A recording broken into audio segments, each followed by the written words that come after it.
پیارے بچوں، ایک دفعہ کا ذکر ہے، ایک جنگل میں ایک ننھا منا ہاتھی رہتا تھا۔ اس کا نام جگنو تھا۔ میاں جگنو ویسے تو بڑے اچھے تھے، ننھی سی سونڈ، ننھی سی دم، بڑے ہنس مکھ اور یاروں کے یار۔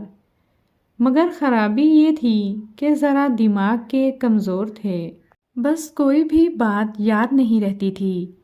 امی جان کسی بات کو منع کرتیں تو ڈر کے مارے ہاں تو کر لیتے، مگر پھر تھوڑی ہی دیر بعد بالکل بھول جاتے اور اس بات کو پھر کرنے لگتے۔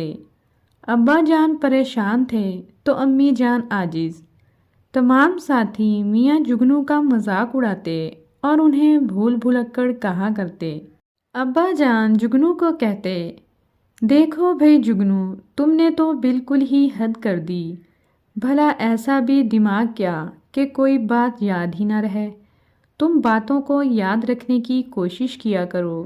ہاتھی کی قوم تو بڑے تیز دماغ کی ہوتی ہے، مگر خدا جانے تم کس طرح کے ہاتھی ہو۔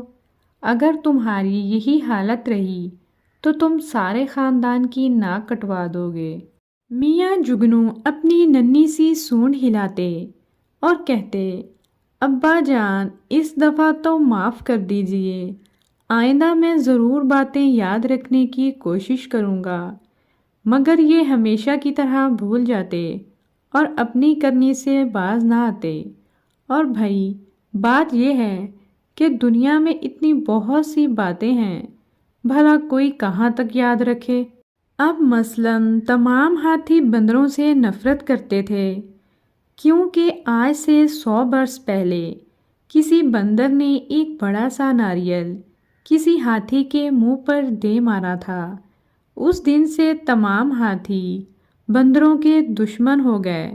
یہ بات جگنو کو بہت سے ہاتھیوں نے سمجھائی تھی، مگر میاں جگنو تو تھے ہی بھول بھلکڑ۔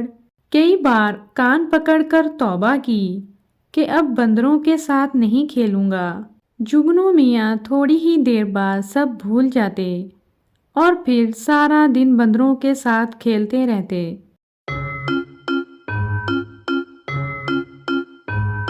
ہاتھیوں کے دوسرے دشمن طوطے تھے۔ ہاتھی ان سے بھی بڑی نفرت کرتے تھے۔ بات یہ تھی کہ ایک دفعہ کوئی ہاتھی بیمار ہو گیا، اس لیے ہاتھیوں نے طوطوں سے کہا کہ شور مت مچایا کرو، اس سے مریض کی طبیعت خراب ہو جاتی ہے۔ مگر توبہ، وہ طوطے ہی کیا جو ٹیں ٹیں کر کے آسمان سر پر نہ اٹھا لیں۔ اس دن سے ہاتھی طوطوں سے بھی بیر رکھنے لگے۔ وہ تو کہو ان کے بس کی بات نہیں تھی، ورنہ انہوں نے تو کبھی کی ان کی چٹنی بنا کر رکھ دی ہوتی۔ جگنو کے ماں باپ اور یار دوستوں نے اسے یہ بات بھی کئی مرتبہ بتائی تھی اور کہا تھا کہ طوطوں سے ہماری لڑائی ہے، تم بھی ان سے بات مت کیا کرو۔ مگر میاں جگنو بندروں والی بات کی طرح یہ بات بھی بھول جاتے اور سارا دن طوطوں کے ساتھ کھیلتے رہتے۔ میاں جگنو کی یہ حرکتیں دیکھ کر ہاتھیوں نے اس سے بول چال بند کر دی۔ بڑے بڑے ہاتھیوں نے کہا، جگنو کا حافظہ اتنا خراب ہے کہ کسی کی دوستی اور دشمنی کو نہیں سمجھتا، بھلا یہ کسی سے دشمنی کیا کر سکے گا؟ تمام ہاتھی اس کو بے وقوف کہتے، مگر جگنو کو کسی کی پرواہ نہیں تھی۔ وہ اتنا سیدھا سادہ اور نیک دل کا تھا کہ وہ ان کے مذاق کا بالکل برا نہ مانتا، اور پھر اس کا حافظہ بھی تو کمزور تھا۔ اسے یاد ہی نہیں رہتا تھا کہ کون دوست ہے، کون دشمن، کون سی بات اچھی ہے، کون سی بری۔ ایک دن ایک بڑا ہی خوفناک واقعہ پیش آیا۔ جگنو تالاب میں نہانے لگا۔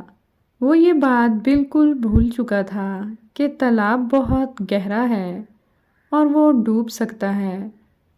اچانک وہ ڈوبنے لگا۔ اتنی دیر میں وہاں سے طوطے کا گزر ہوا۔ اس نے جب اپنے دوست کو ڈوبتے ہوئے دیکھا تو وہ فوراً بندروں کے پاس گیا۔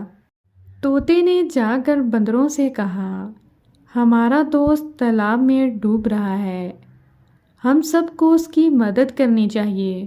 بندروں نے ایک رسے کی مدد سے جگنو میاں کو تالاب سے باہر نکالا۔ اس طرح جگنو میاں کی اپنے دوستوں کی وجہ سے جان بچ گئی۔ یہ بات جب جگنو کے ماں باپ کو پتہ چلی تو انہوں نے بندروں اور طوطوں کا شکریہ ادا کیا اور ان سے معافی مانگی۔